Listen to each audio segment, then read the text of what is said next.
Narito po ang ibang balitang tinutukan ng 24 Oras Weekend. Nagbabala ang Social Security System o SSS sa mga pasaway na employer. Patuloy raw ang kanilang paghabol sa mga hindi nagpaparehistro at nagbibigay ng kontribusyon ng kanilang mga empleyado. Sa Pangasinan, 6 na employer sa bayan ng Bayambang ang inisyuhan ng SSS Dagupan ng show cause order. May mga employer din sa Kalasyaw at Dagupan ang pinagpapaliwanag. Paalala ng SSS, ibigay ang nararapat na Social Security Protection sa mga empleyado dahil maaaring kasuhan ang sinumang lumalabag sa batas.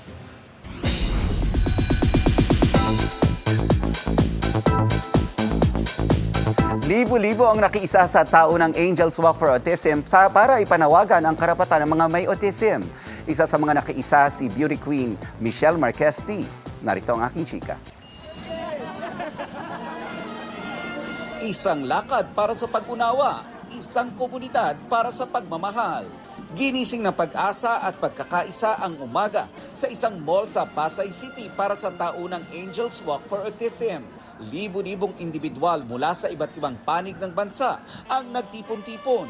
Dala ang iisang paninindigan. Ang mga taong may autism ay may mahalagang puwang sa ating lipunan. Kapag nakikita ng mga tao ang mga taong may autismo na masaya, na kayang mag-perform, nagkakaroon ng trabaho, may kakayahan sa art, hindi po sila kailangang magtago, hindi sila kailangang kinahihiya ng kanilang pamilya.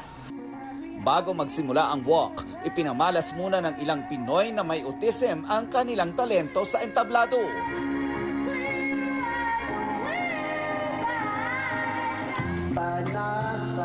Kasama rito ang anak ni Candy Pangilinan na si Kentin, na buong puso ang naging performance.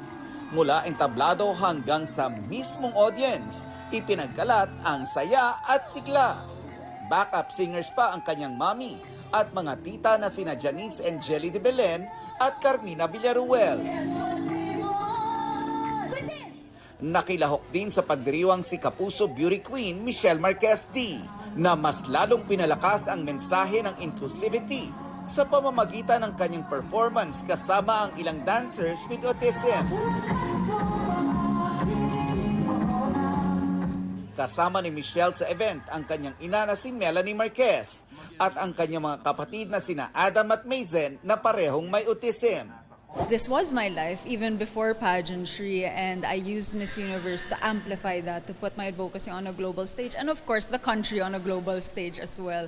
Kaya it wasn't hard for me to do it. It was very natural, and my advocacy is real, so it's not hard to keep showing up every single year.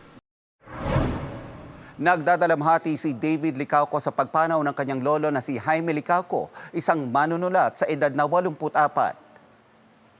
Sa FB post ni David, ibinahagi niya ang kanyang pictures kasama ang kanyang lolo. Pinasalamatan niya ito para sa mga aral na itinuro at iniwan sa kanya. Isang author at lecturer si Jaime Licauco na nakapagsulat na ng 17 libro at samut-saring articles.